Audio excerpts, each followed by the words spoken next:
Another common question we get from patients regarding rotator cuff and rotator cuff tears, and specifically, what is it like after you have rotator cuff repair surgery, is how do you use the restroom after you have rotator cuff repair surgery? Because most patients or most surgeons will tell you that you have to be put in a sling, right? You have to stay in the sling. You cannot come out of the sling.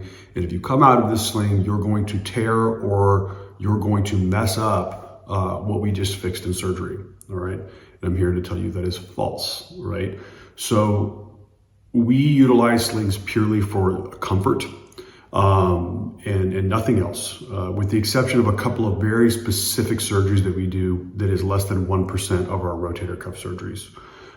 For 99% of them, the patient is given a sling, but the sling is purely for comfort. Now, what matters is what you do with your arm, and anything that is kind of below shoulder level that's gentle is not going to damage or tear the repairs that we do.